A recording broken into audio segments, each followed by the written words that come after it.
blast off. Yes, hello everyone, and welcome to another episode of Rural Latinas. Raíces Latinas. Hey, what up, ladies? What's up? How's everyone doing? Good. It's been a minute. I feel Feels like a Monday. It does. Again. You're right. You're right. I was talking the about holiday. it. Yep, exactly. Holidays always screw our week up. So Well, this one was weird because it was on a Tuesday. I have a question. Did What? y'all go to the lago yesterday?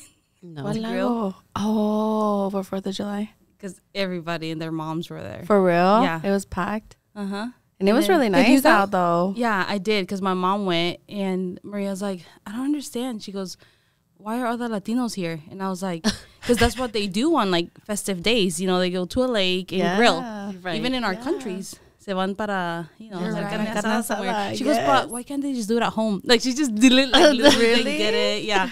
That's And I was like, I don't know, you know, just the Or day off, space. yeah. You know, someone goes and finds a shade under a tree and literally it was packed. Where'd you go?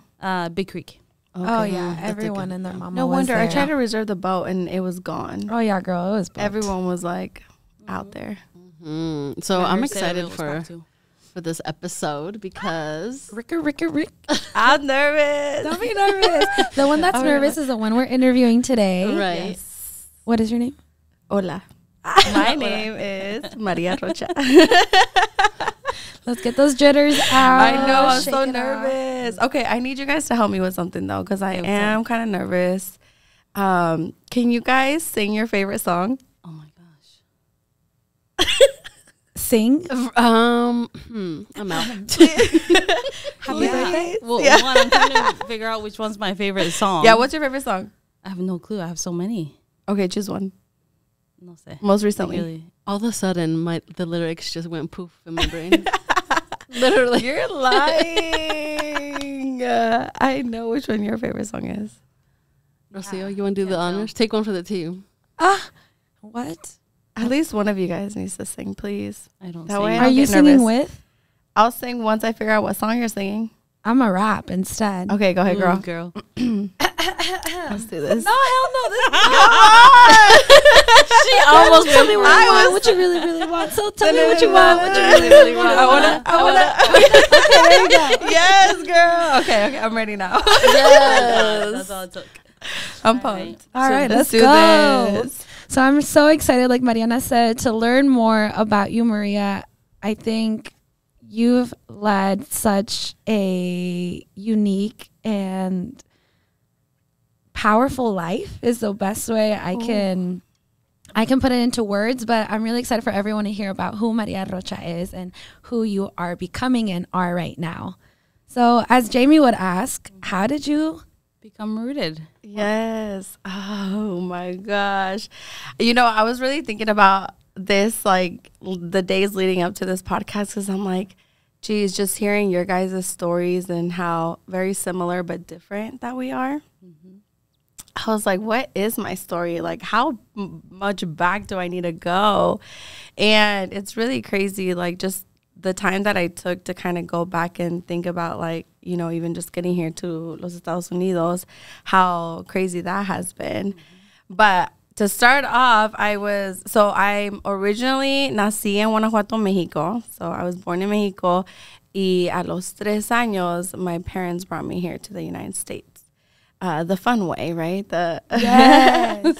But no, when I was 3, I came here, and so I really don't remember a lot of back home in Mexico. All I look at is I have probably like maybe 4 pictures of when I was a little girl. Oh. Because at the time, like, you know, they didn't have, I don't even know if iPhones? cameras were, yeah. Girl, they had cameras like back those then. big ones, right? Yeah, it was crazy. I was talking about cameras. I was asking my mom about like her when she got married, like if they have any pictures, and she was like, no, the photographer that went, they actually ended up losing the package of the pictures that were being sent, so they never got their pictures. And I was like, damn. So I was really lucky to think about that. I even had like 4 or 5 where I was a little kid.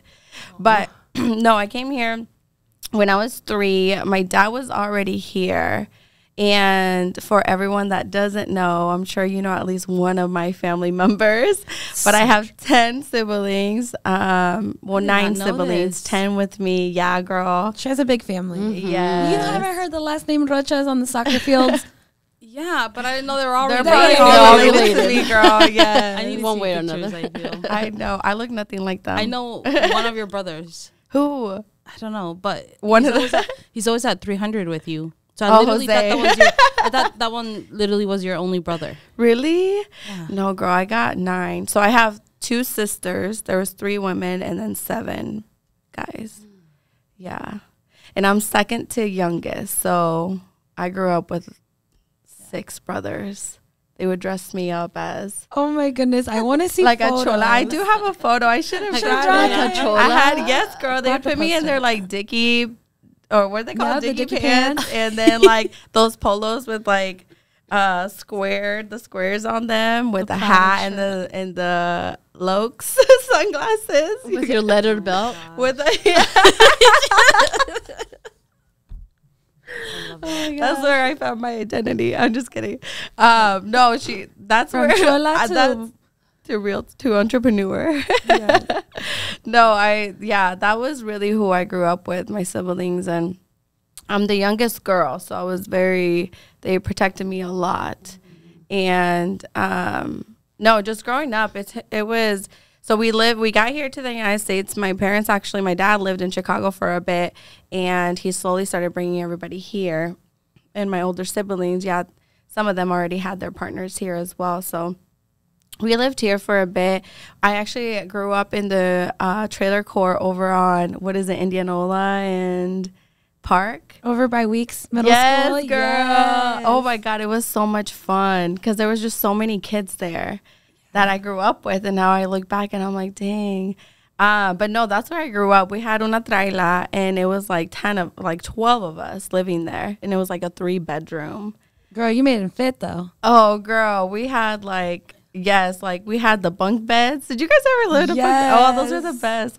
We had bunk beds, at least 3 to 4 people staying in one room. I would always stay with my parents. So we grew up there, and I was thankful enough to I would hang out a lot with my nieces and nephews because I was the youngest. And so I would hang out with them a lot. That's why I'm so connected to them more. And it's kind of weird because it's like, soy su tía, you know? And Were it's you like, the same age or on the same age? we were around the same age. So it's like, it was kind of weird for them to call me tía. It was just like. So wait, so you're like 5 years old and they're like, Tia. Yes, Oh, that's girl. hilarious. Yes. But it was fun because I was older. So they make fun of me now because I was like the oldest one out of the group. So I would kind of tell them what to do, and I would have them. Leadership skills, girl. Yes, Building girl. those You up. know what? Now that I think about it, I was telling them, I was like, so we used to, I don't know if you guys did this. So we used to play store. So we would get little areas of at that time when we had our house now, we would have little areas throughout the house, and we would have our little register. Aww. And we would just sell our own things between each other. So I was I think that's what gave me my entrepreneur skills. Yes. Store. I love Play store. But no, we lived in La Traila for about, gosh, my parents bought their first house in 2000. And I remember because it was during winter, and we bought when they told us that they had bought a house, I was just so excited to go. And it was literally the trailer court was here, and our house was the street behind it. Yeah. And it was, you remember going there? I remember. Yes, going girl. there. And they had the biggest living room ever. And I was so excited because there was actually room for activities. We went from a 300 square foot traila to almost 1,300 square feet. So I was really excited. And I remember the first night we just lay down. We had our mattress. We were just laying on the floor, and it was just so much fun. Oh, how did it feel? And I don't know how old you were, but how did it feel going and transitioning from always having a tight space with multiple family members to now, like you said, you have la sala, que ya está grande, you have that space, a yard, I'm assuming, as girl. well. It was I honestly still remember the day that our parents went and took us there, and the first day that they got the house, that's where we stayed. We didn't have anything, but we were just like, this is just amazing. Like this, what is this? At the time, I'm like, what did this even mean? You know, I had to be like, gosh, like 8 years old. Aww. Yeah, 8 years old.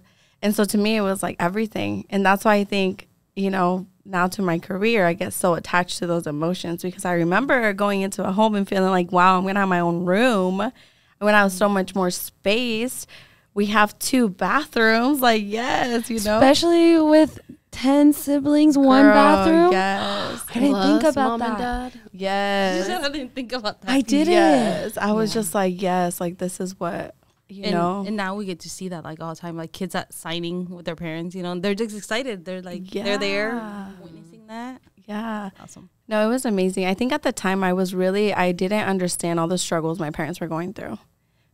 They made it so comfortable for me where everything just seemed normal and everything was fine. Mm-hmm. And it was normal to, you know, work 2 jobs and never see my parents. Like, it was normal to, like, go to school and go through everything on my own. Like, it was just like they had to work. Mm-hmm. And now, like, I think when I got older, I'm like, wait, that's not normal. Like, that wasn't normal. Like, I wish you would have been there. That was your normal. Yeah, that was my normal. And so I got so, like, I don't know. It was just, I feel like, to me, it was just, we had to do what we had to do. You didn't know anything else. I didn't know anything else. Mm-hmm. And so, like, during school, I would just, you know, I would love it because I was there meeting other kids and I would learn a lot, but I was never really focused because I'm like, oh, I just have to be here and get through it, you know? I don't know. It was just kind of weird. Yeah. Yeah. Dang. So then what happened? So I went to Weeks Middle School. I went to Lovejoy in elementary. I don't remember seeing you. Yeah, girl. Did you have Miss Corona? I did have Miss Corona. She was my kindergarten teacher. I love her. Yes. In elementary school, I remember, did you guys ever do like where you had to go sell stuff and you would get awards? What were they called? Oh, yeah. Fundraisers? Fundraisers. Oh, You guys yeah. What were remember they that? called? Like, it was, I would always be on that. I won a trip to go on a limo. Yes, I was so excited. I sold the most. I was like, yes. Dang. I Okay, even- salesperson. I know, Yeah, girl. it's all I making was- sense now. I wanted a limo ride. I got my limo ride. It was like a white limo. I even have the picture. I should show you guys. I want to see. It was like the ugliest limo, but it was like Girl. everything at the time. How old were Yes. you when you did that? Oh gosh, I had to be like in 4th grade. So Miss Little Entrepreneur over here Yes. playing stores, selling, and then getting a limo Yes, right. girl. Dang. I For real. know. My goal was like at least to get 5 people, and that's it. And I was like, just so like the teacher doesn't think I didn't try. But I was not gonna win anything. No, usually I wasn't really engaged in that, but I was like, you get a limo ride? Yeah. Yes. All day long. Oh, girl, my competitive side, I'm like, I'm Oh, selling yeah. the most. I'm going to get this. I'm going to win. This is where the big family comes into play. I'm like, everyone better buy something. Right. I should at least have 10 purchases on here. Did you put a tick funny. mark if they didn't buy Yeah, it? literally. No, so I was, you know, through my childhood, I think I just adapted to everything that was provided for me because I was just, that's all I knew, you know. And at home, I wasn't really, my parents were never there because they were working. So it was just, I was learning a lot on my own. And I didn't really think nothing of it, to be honest. I think they just provided enough to feel comfortable. And then my siblings were always there. So it was just like, I had that support. That's awesome. You That's know? amazing. Yeah. And we see that in so many of our households. Like, you know, we grew up with our siblings. I took care of my siblings, you know. Yeah. I took care of, like, that's normal to us. Yeah. You know, we're babysitting, like, super young. Yeah. And So you I were can the totally youngest, see that. right? I was the youngest, yeah. So then you had 6 brothers. So it was older brothers. And then you were the only mujer, right? I had 6 older brothers, yeah. And then my mom didn't know she was pregnant with my little brother until she was going to go get surgery for, I don't remember what it was, but they're like, ma'am, estás embarazada. And she's like, what? Oh. She didn't know. I don't remember. Fernando, you are still loved, even though it wasn't oops. Yes, girl. I was supposed to be the last one. And I remember my brother, they would always make fun of me, you know, like they were just those that's just who they were. Que ya no vas a ser la chiquita, nadie te va a querer. And I would like get so traumatized by that because I'm like, what? Because I would get a lot. I was the youngest, so I would get a lot of attention too. Makes sense. And so when my little brother came along, I was just so upset. I remember, but I loved him a lot. I love kids. Yeah. So it was like that. My elementary, my middle school. I went to Weeks Middle School, and I think that's where honestly, I just hung out with the wrong people. Everything just went. Like, I was just a troublemaker. I was still doing really good in school. Like, I would pass because I would just do enough. But I think that's where I really started feeling like, shoot, I wish my parents were there. You know, like, I think that's where I needed them a little bit more of, like, I wanted you to come see me play soccer because middle school soccer was the best. Yeah. Like, shout out to all my soccer players in Weeks Middle School. Dude, we won every game. I'm not even kidding. We played with... we had Moises Contreras, remember? He was so good. We had Ricardo. It was just a really good team, and I think that's what kept me busy, soccer. And all my siblings played soccer, like all of them. Yeah. So that's what I just kept playing that. And did you continue to play through high school, or how did that transition? As I heard you say, you know, you were hanging out with the wrong crowd. What made you realize that it was the wrong crowd, or at what point did you realize that? I think I realized that when, like, my middle school, I feel like everyone, like, you had to be with one crowd or the other. And I was so, like, I was cool with everyone. And I think to this day, I feel like I don't like confrontation. I don't like fighting. I don't like negativity. So, like, when I shy away from that. And so in middle school, I was the same. So when it started to become where, like, I had to be involved in fights. I had one fight, and I got in so much trouble. I was like, never again. And yes, girl. And I was so, like, I could not, like yo peleando. Like, I was like, someone must have really ticked you off. Right. That chola in you came out. Yes. I was like, girl. I was like, dang. But no, I think it's just, it didn't feel right. I was getting in trouble and I didn't like being in trouble. I liked, you know, just taking everything easy, just doing what I needed to do and get things done. And so I think that's where I was like, shoot, I was just getting in trouble a lot at home. And, but honestly, like, now that I think about it, I think soccer is what really kept me, like, focused on, like, continue to keep going, don't go down the wrong path. Because throughout my high school, I was varsity soccer team. Okay. I was captain. I'm just kidding. I was captain, though, and I remember we played our freshman year together. That was so much fun. That was the best team we had. That was the best. Until you guys left. Then it was like, I guess back Were you up, in the same though. grade? No. Who's older? I don't know. We're the same age, but I don't know how that worked. I know, girl. You were just way I was excelled. just geeky. Yeah, you were geeky. That's all. But I played soccer, too. So I just love to have fun. So I was like, anywhere that would be fun. Like ESL, it was fun. So I would go anywhere that was fun. She said like ESL? Sure. Sign me up. Are we going to have fun? Yeah. Okay. I'm down. So, yeah, it was just I would go everywhere that was fun. Yeah, I like to have fun. So you said soccer really kept you grounded and in the trajectory really of who you wanted to be more so. Did you ever feel like anyone would push you away from that or try to take you away from that and do the other things maybe you're not supposed to be doing? Yeah. Because I remember high school. Yeah, girl. I was bad, huh? No, I was just saying in general. I was like, no, I think what happened, I was just around. Now I know, like, you know, who you hang around with really matters a lot. And at the time, I really didn't have, just coming from a Latino household, like a Hispanic household, like it was just a lot of work. So I never really had anyone to like go to and be like, hey, is this even right for me? Is this the right path that I need to go? Like, should I be thinking about other things for my future? Like, it was just like, just take it day by day. I never had anyone really open my eyes to like, hey, you should really be thinking about like, what you want to do, or even just in general, like, you know, what the future means, what being an adult means, what like you really have to be prepared for. I was just kind of going with the flow. And so it surprises me because of how many older siblings you had.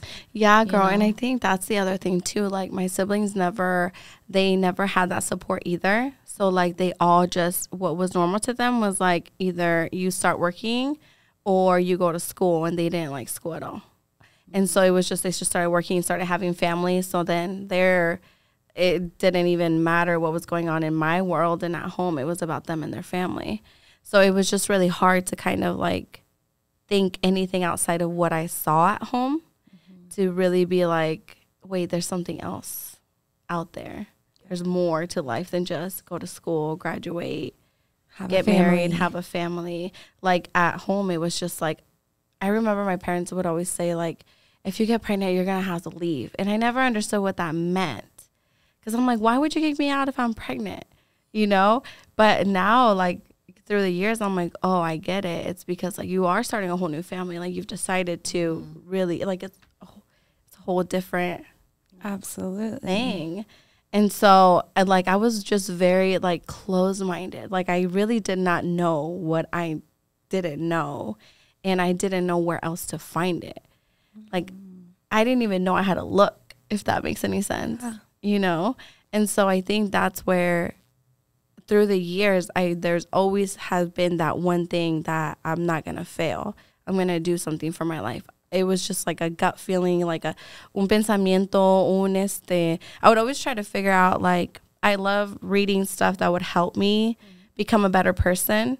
And so for one reason or another, even if I was doing so bad at school or I was hanging out with the wrong crowd, there was always some work I was doing at home for myself. Dang, girl. Yeah. Yes. And I think that's where I'm like, little by little, it just, made this ripple effect to who I am now, because something just kept guiding me to like, hey, you're meant for more. So would you say it wasn't like one thing that maybe changed, or made you? It was just like a combination, obviously, of things. Yeah. There wasn't one thing that you're like, okay, like this moment. We all have that where like this moment was like stuck in my brain, and it's when I really turned, like for me, it was like around middle school, right? With what happened. And I was like, dang, I became better. I grew up like instantly. But what was your thing? I think it was throughout the years, it was just things were just happening and all these situations. I'm such I analyze a lot of things and I think a lot. And I was such a people pleaser that it just made me think more, like take things more into a deeper level. And so I would get to the bottom of everything. Like if something happened, I'm like, okay, why did it happen? How was I feeling? How can I do better? What can happen after that? And it was just a constant conversations I would have with myself. And at the time, I'm like, dang, am I weird? Like, do people have conversations like that? Like, that really surprises me that at a young age, I would consider that a young age, that you already had that self-awareness. Yeah. You would internalize. That you just, like you said, it's just that ripple effect that continued to self-grow in a sense. Right. And I didn't know what that meant at that time. To me, again, everything felt normal to me. So I'm like, okay, everyone goes through this. Mm-hmm. Like, this is something that everyone thinks about, So what did you do after high school? So after high school, I barely graduated. Hey, but you graduated. Like, I was. The way she said that. Yes, I barely graduated. I was doing so well. But no, it was fun because I had a lot of fun during my high school years, met a lot of people.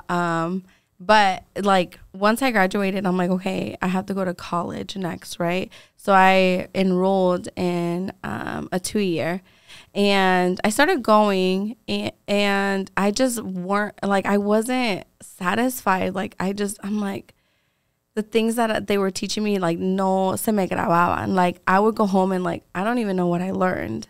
Yeah. And so to me, I just started feeling like it was a waste of time.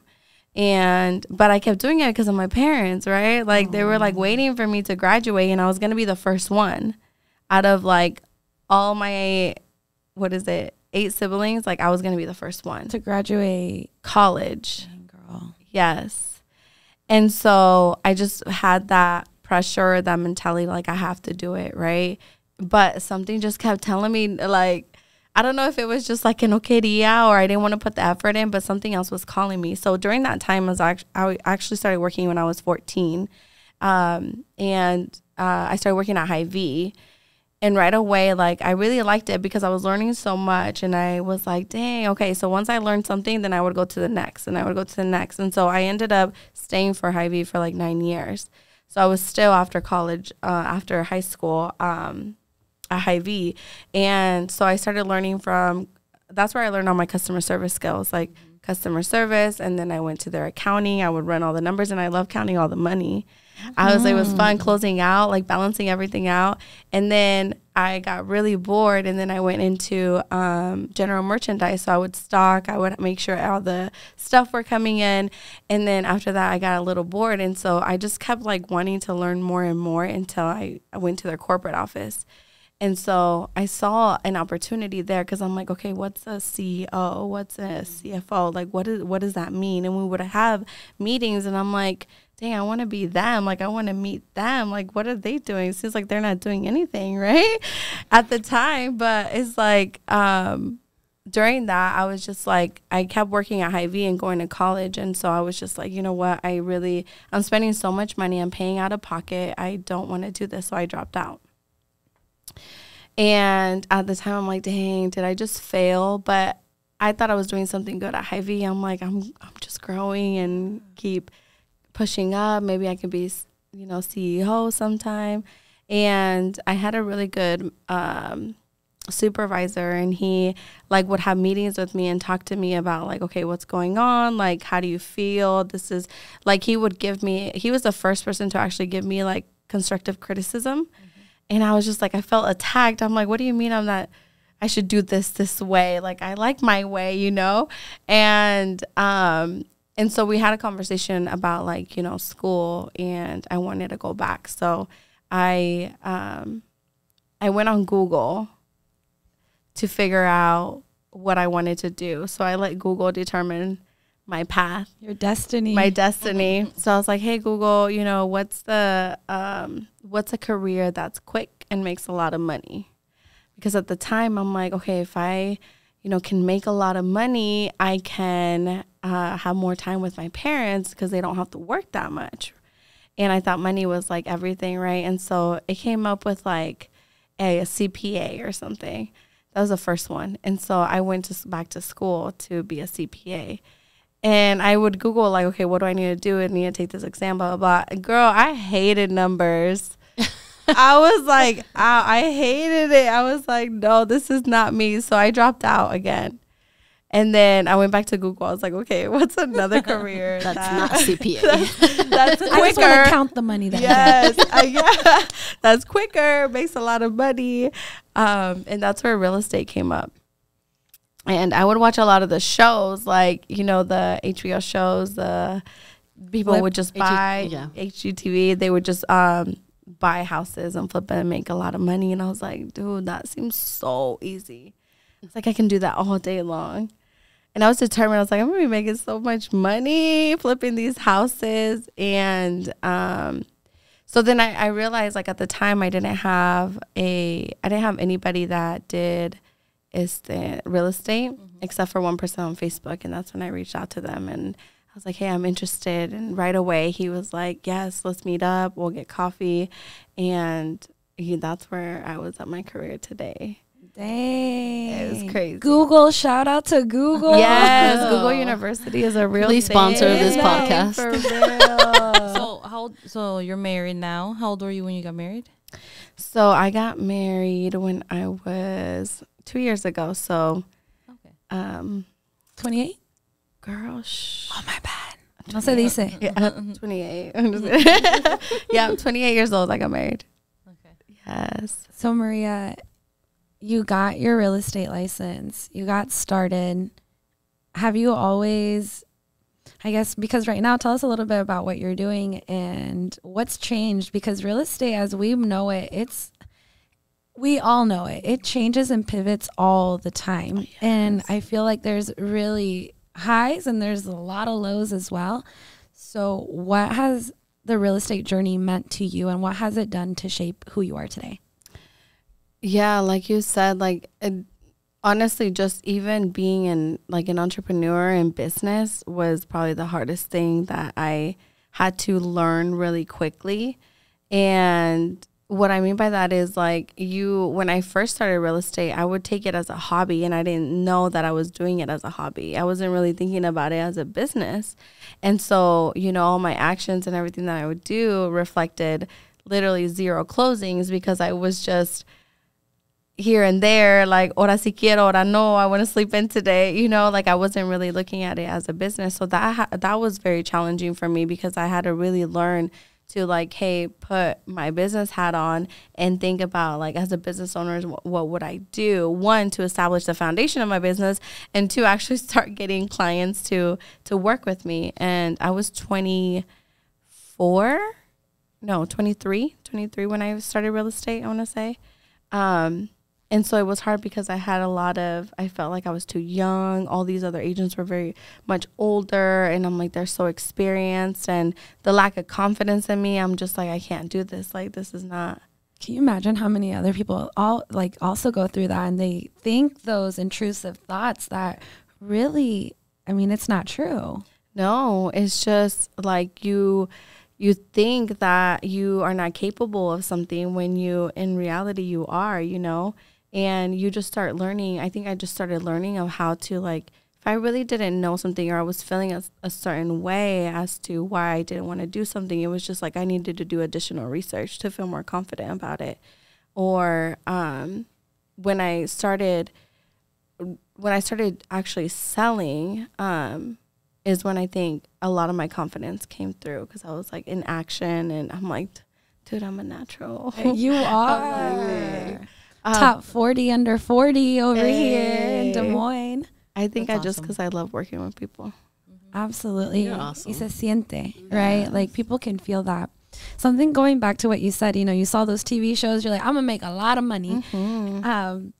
Did that come easy? Did you make lots and lots of money? Girl, anybody that's trying to get into real estate, you guys really got to want it. Not just because of the money, you actually want to grind. I think that's where I'm wait a minute. Wait, is this really what I wanted? But no, I think honestly, I give thanks to my parents for their work ethic, because I was nonstop. I started real estate while I was at Hy-Vee. So what I ended up doing is I switched my hours at Hy-Vee from 9 p.m. to 6 a.m. So I would work overnights. The graveyard. Crazy. Yes. And then I would do real estate from 9 to 3 or 4. So I was that was an everyday thing. And I had a good schedule, but there was days where I was just a walking zombie, literally. And there was a week where I would have off. So I would be working 14 days straight, and then I would have a week off. And so I would use that to study, to really nail in what real estate was. And then I did that for 6 months until I'm wait, this is not it. Right. This is not it. And I was just I was gaining weight because I was not eating at the right hours. I would eat at night. I was not sleeping. My health was really bad. And that's when I started thinking holy cow, I'm not, ya no estoy morra. I need to think about myself, And so that's when I was I put a deadline of okay, this is where I'm going to go full time. And April 1st, 2017, I was this is it. And I went full time. Heck yes. It was pretty intense. And I think I just had a lot of support from my family. They didn't really know what a business was, I felt but it was just hey, if that's what you want to do, that's what you want to do. And so I had a lot of support. I had $0 in my bank account. My mom helped me pay for my classes. And I was just this is it, all or nothing. And I had a supportive, my husband now, he helped a lot with that too. He was holding it down for the household for about 6 to 8 months. I bet. Yeah.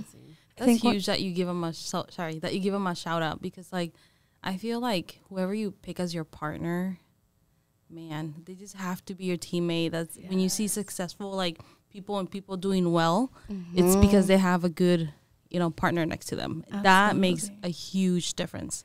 Yeah, no, I saw such a huge difference in like the way that I was going. Like I would love to party, and when I met him, he was so calm and like he was so like mature. I thought at the time, I'm like, oh my gosh, I've never had a man so mature, but that could tell you who I was hanging around with. But no, he was just like grounding me a lot, and I was like, wait, this isn't the path I want to go. And awesome. Yeah, I want to dig a little deeper with you though, Maria, because you spoke earlier about digging deeper within yourself. yes. So my question to you is, aside from the support that you had, because you have a huge support system. I do. I already know that. I do. But what can you share to our listeners as to you yourself? Like internally, how did you decide, hey, I got to leave?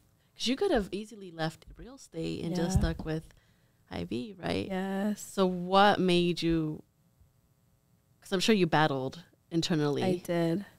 So what really made you stick it out? decide? Yeah.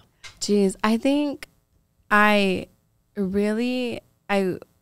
would think back of like everything like my parents went through, and at the time I didn't know they were going through so much. So like I started asking questions. And when I would ask those questions about like, you know, like how did we get here, or like what does Mexico mean? Like why is my family over there and some is over here? You know, because I still would have family in Mexico and family over here, and I never understood all of that and why we couldn't all be together.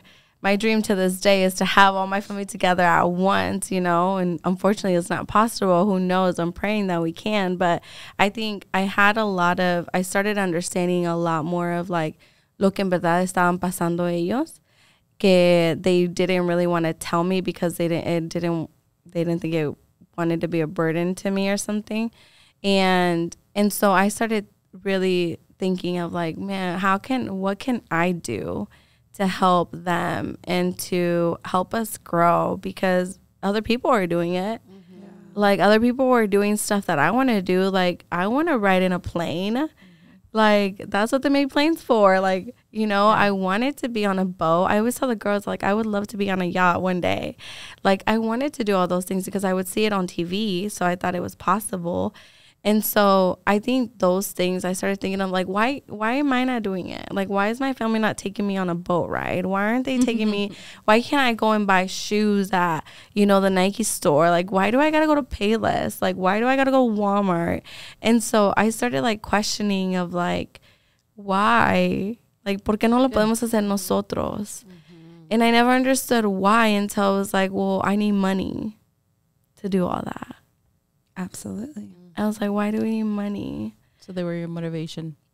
So at one point I was like, you know what? I'm going to do anything possible to get as much money as I can to give myself and my family a better life. And hopefully one day we're all together. And, you know, once I started growing, like through years, like, okay, this is hard.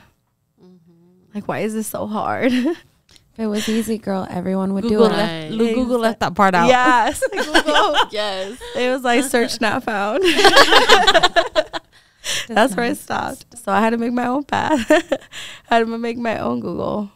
So no, I think I started questioning those, and I started getting even more deeper, like, because I started working so hard and I was making good money.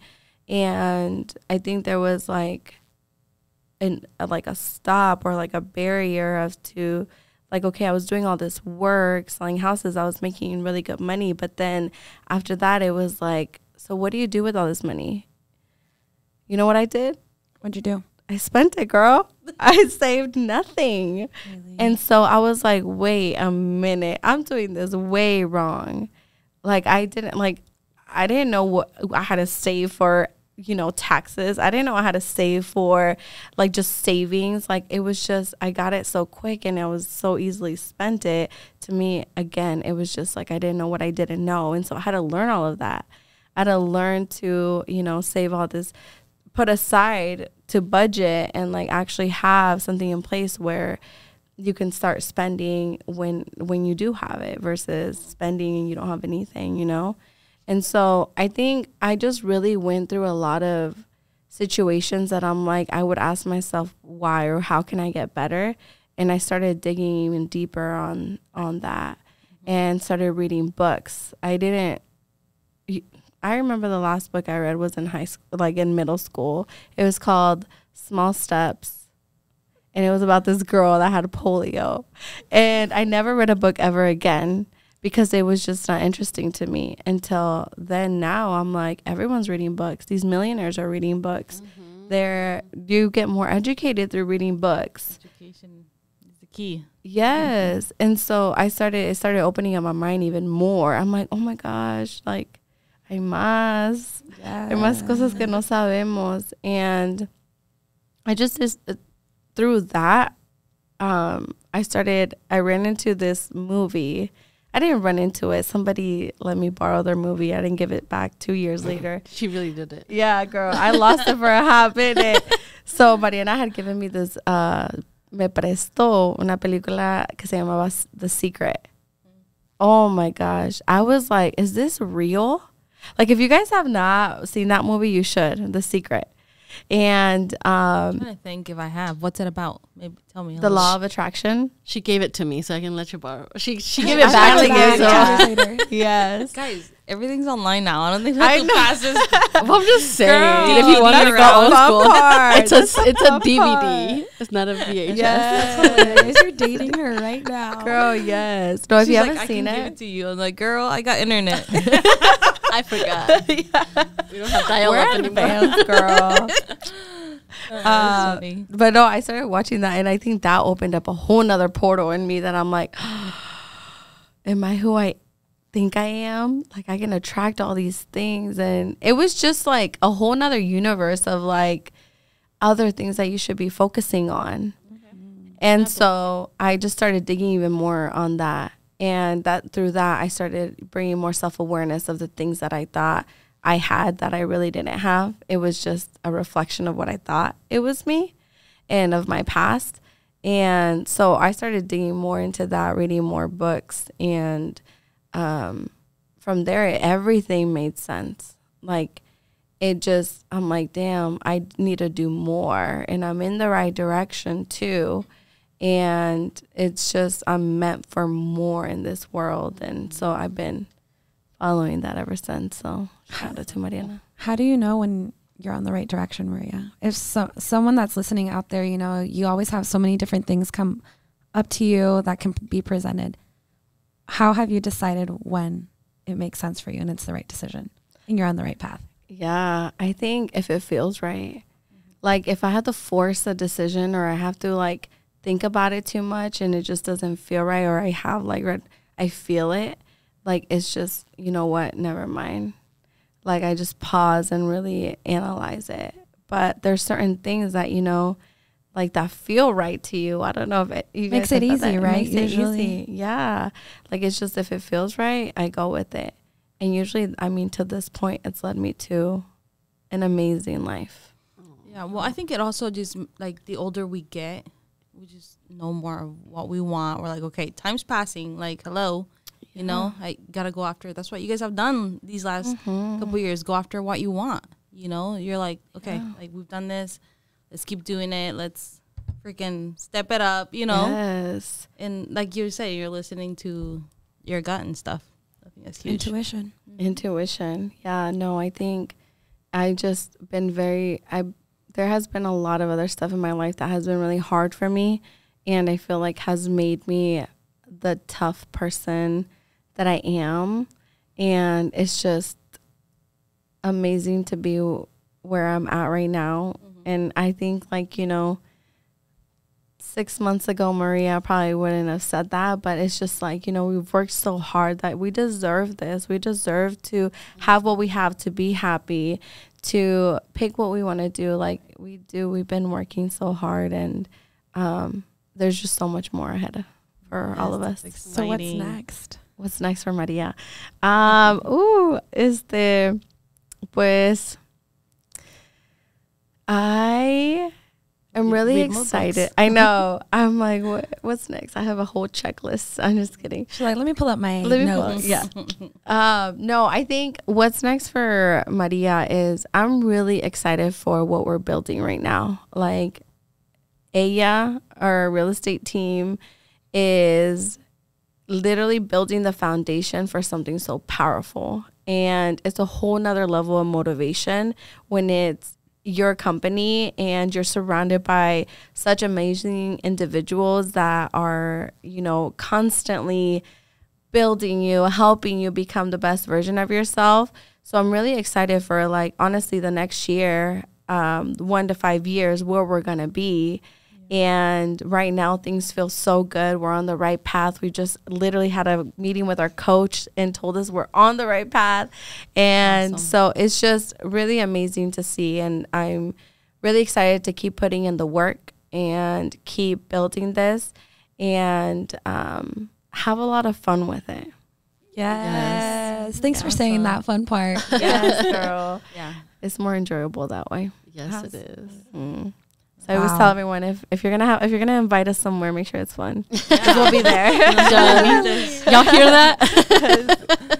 Any last words for our listeners? Oh, I just want to say thank you guys for the time, for letting me share some of my story. I just want people to know that whatever you guys put your mind to, you can do it. Like, don't let anything limit you. Don't let your past, don't let your family, don't let anybody, don't let yourself especially limit you to your highest potential. If you feel it's in you, it's in you. And you just have to surround yourself with the right individuals to bring that out of you and let you know that there's more out there.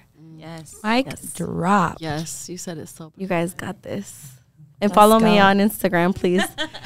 What's your handle, girl? Yeah, I'm Maria Rocha, the realtor. Hey. Yes. Love that. Great job. Thank you guys. Appreciate y'all. Next episode. To the next episode. Let's go. Good job, girl.